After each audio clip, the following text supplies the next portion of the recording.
क्योंकि ना खतरा और ना खतरा रहित मुझे परंतु नई सृष्टि ही महत्वपूर्ण है। Galatians chapter 6 verse 15। करो ना सुनो तो किंबा सुनो तो किसी को है।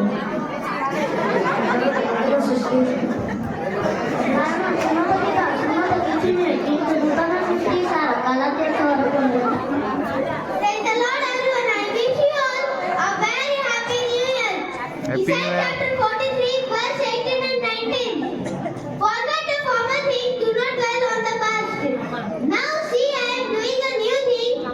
Now it springs up. Do you not perceive it? I am making a way in the desert and streams in the wasteland. ನಾನು ಸುನ್ನತ ಕೆಂಬ ಸುನ್ನತ ಕಿಚಿನಕ್ಕಿಂತ ನೂತನ ಸೃಷ್ಟಿ ಸಾರ ಗಲಾತ್ಯ 6:15 ಕಾರಣ ಸುನ್ನತ ಕೆಂಬ ಸುನ್ನತ ಕಿಚಿನಕ್ಕಿಂತ ನೂತನ ಸೃಷ್ಟಿ ಸಾರ Galatia 6:15. Praise the Lord to everyone. I wish you all a very happy New Year.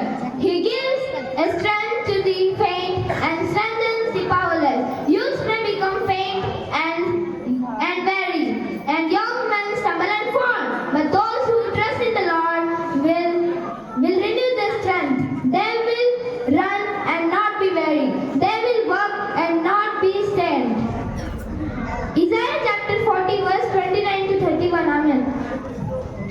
କାରଣ ସୁନତ କିମ୍ବା ଅସୁନତ କିଛି ନୁହେଁ କିନ୍ତୁ ନୂତନ ସୃଷ୍ଟି ସାର ଗଲାତ୍ୟା 6:15 କାରଣ ସୁନତ କିମ୍ବା ଅସୁନତ କିଛି ନୁହେଁ କିନ୍ତୁ ନୂତନ ସୃଷ୍ଟି ସାର ଗଲାତ୍ୟା 6:15 କାରଣ ନୂତନ କିମ୍ବା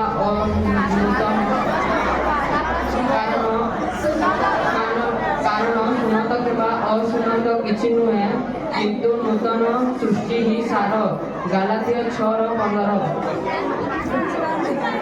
କାରଣ ମୋର ନେତ୍ର ତୁମର ପରିତ୍ରାଣ ଦେଖିଅଛି ମାଥିଉ 2। କାରଣ ଆମ୍ଭେମାନେ ଈଶ୍ୱରଙ୍କ ଆତ୍ମାଙ୍କ ଦ୍ୱାରା ବିଶ୍ୱାସ ହେତୁ ପରିତ୍ରାଣ ଧାର୍ମିକତା ପ୍ରାପ୍ତର ଆଶାର ଅପେକ୍ଷା କରିଅଛୁ। ଜଣେ ଖ୍ରୀଷ୍ଟ ଯୀଶୁଙ୍କ ସହଭାଗିତାରେ ସୁନତ କି ଅସୁନତ କିଛି ନୁହେଁ କିନ୍ତୁ ପ୍ରେମରେ ଗଲାତ୍ୟା 5:5। କାରଣ ସୁନତ କିମ୍ବା ଅସୁନତ କିଛି ନୁହେଁ କିନ୍ତୁ ନୂତନ ସୃଷ୍ଟି ସାର ଗଲାତ୍ୟା 6:15।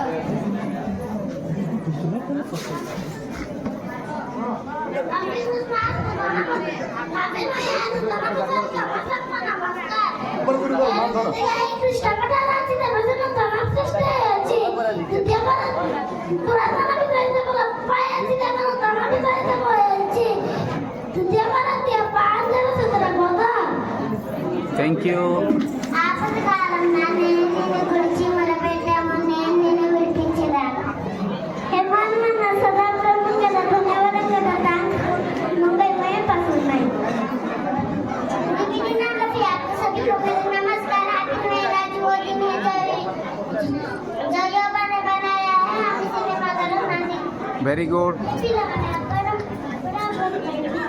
आगो को टिके आसो जो आगो को टिके कारण नूतन सृष्टि सार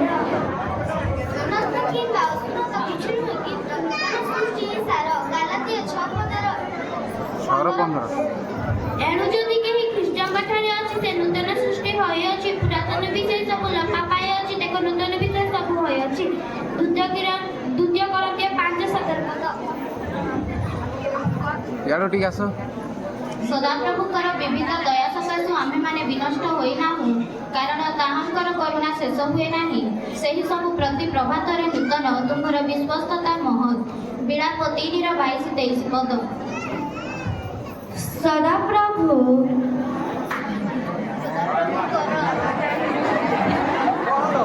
ଦ୍ୱିତୀୟ କରନ୍ଥୀୟ 5:17।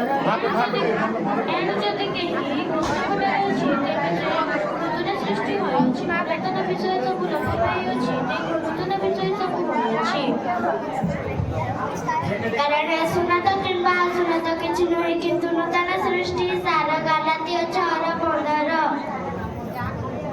କାରଣ ସୁନତ କିମ୍ବା ଅସୁନତ କିଛି ନୁହେଁ କିନ୍ତୁ ନୂତନ ସୃଷ୍ଟି ସାର ଗଲାତ୍ୟା 6:15। ଏଣୁ ଯଦି କେହି ଖ୍ରୀଷ୍ଟଙ୍କ ଠାରେ ଅଛି ତେବେ ସେ ନୂତନ ସୃଷ୍ଟି ହୋଇଅଛି। ପୁରାତନ ବିଷୟ ସବୁ ଲୋପ ପାଇଅଛି, ଦେଖ ନୂତନ ବିଷୟ ହୋଇଅଛି। 2 Corinthians 5:17। ଯେଣୁ ଖ୍ରୀଷ୍ଟ ଯୀଶୁଙ୍କ ବିଶ୍ୱାସରେ ସୁନତି କି ଅସୁନତି କିଛି ନୁହେଁ, କିନ୍ତୁ ପ୍ରେମରେ କାର୍ଯ୍ୟ ସାଧକ ବିଶ୍ୱାସ ହିଁ ସାର। ଗାଲାତୀୟ 5:6। ଆହୁରି ଆମ୍ଭେ ତୁମ୍ଭେମାନଙ୍କୁ ଏକ ନୂତନ ହୃଦୟ ଦେବା ଓ ଆମ୍ଭେ ତୁମ୍ଭମାନଙ୍କ ଅନ୍ତରରେ ଏକ ନୂତନ ଆତ୍ମା ସ୍ଥାପନ କରିବା। ଜିହେଜିକଲ 34:26। ଯେଣୁ ଯଦି କି ଖ୍ରୀଷ୍ଟଙ୍କ ଠାରେ ଅଛି, ସେ ନୂତନ ସୃଷ୍ଟି ପାଇଅଛି। ଏଣୁ ଯଦି କି ଖ୍ରୀଷ୍ଟଙ୍କ ଠାରେ ଅଛି, ସେ ନୂତନ ବିଷୟ ସବୁ ପାଇ ଏବେ ସେ ନୂତନ ସୃଷ୍ଟି ହୋଇଅଛି, ପୁରାତନ ବିଷୟ ସବୁ ଲୋପ ପାଇଅଛି, ଦେଖ ନୂତନ ସୃଷ୍ଟି ହୋଇଅଛି। ନୂତନ ବର୍ଷର ପ୍ରତିପାଳନ ଉତ୍ସବରେ ସମସ୍ତଙ୍କୁ ନମସ୍କାର। ନମସ୍କାର। ଲୁକ ପୁସ୍ତକ 5 ପର୍ବର 37, 38, 39। ଆଉ କେହି ନୂଆ ଦ୍ରାକ୍ଷାରସ ପୁରୁଣା କୁମ୍ପାରେ ରଖେ ନାହିଁ। ରଖିଲେ ନୂଆ ଦ୍ରାକ୍ଷାରସ କୁମ୍ପାକୁ ଫଟାଇ ପଡ଼ିଯିବ, ଆଉ କୁମ୍ପା ନଷ୍ଟ ହେବ। କିନ୍ତୁ ନୂଆ ଦ୍ରାକ୍ଷାରସ ନୂଆ କୁମ୍ପାରେ ରଖିବା ଉଚିତ। ଆଉ କେହି ପୁରୁଣା ଦ୍ରାକ୍ଷାରସ ପାନ କରି ନୂଆ ଦ୍ରାକ୍ଷାରସ ପାନ କରିବାକୁ ଇଚ୍ଛା କରେ ନାହିଁ, କାରଣ ସେ କହେ ପୁରୁଣା ତ ଭଲ। ଧନ୍ୟବାଦ।